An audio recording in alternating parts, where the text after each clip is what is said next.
देखते हैं कि C4.5 डिसीजन ट्री जावा में कैसे इम्प्लीमेंट की गई है by using Weka machine learning library. इस प्रोजेक्ट में हम सबसे पहले इसको रन करना स्टार्ट करते हैं।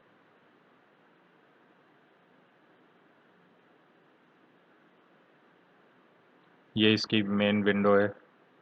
यहाँ से हम डेटा सेट को ब्राउज कर सकते हैं।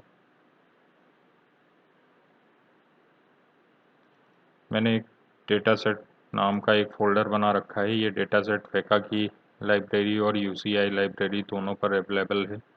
आप वहाँ से ये डेटा सेट ARFF फॉर्मेट में डाउनलोड कर सकते हैं।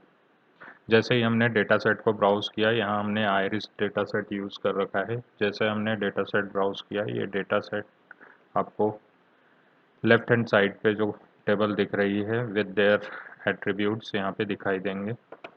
सिमिलरली हमको अब सेलेक्ट करना है कि इनमें से क्लास इंडेक्स कौन सा है जो प्रेडिक्टेबल है। तो हम यहाँ सेलेक्ट करते हैं क्लास और हम डिसीजन ट्री को ट्रेन करते हैं। तो ट्रेन करने के बाद हमको C4.5 की जो प्रून्ड ट्री है वो प्रून्ड ट्री आपको इस बॉक्स के अंदर दिखाई देगी। देन आफ्टर हम इसको इवेलुएट करेंगे।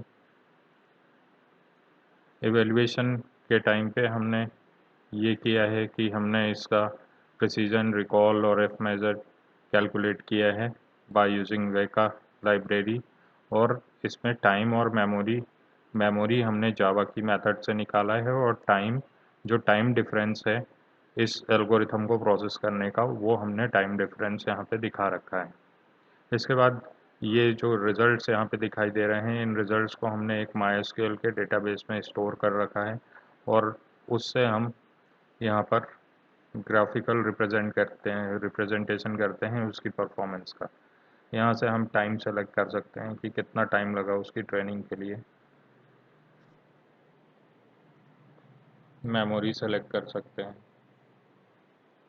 प्रिसीजन देख सकते हैं हम सारे एक्सपेरिमेंट्स में, जितने भी हमने एक्सपेरिमेंट परफॉर्म किए हैं इसके साथ, और ये एफ मेजर भी। थैंक यू दोस्तों, थैंक्स फॉर वॉचिंग। अगर ये एप्लीकेशन किसी के लिए काम आ सकती है तो उसे बताएं। इस कोड को डाउनलोड करने की लिंक मैं नीचे डिस्क्रिप्शन में मेंशन कर दूंगा। Thank you.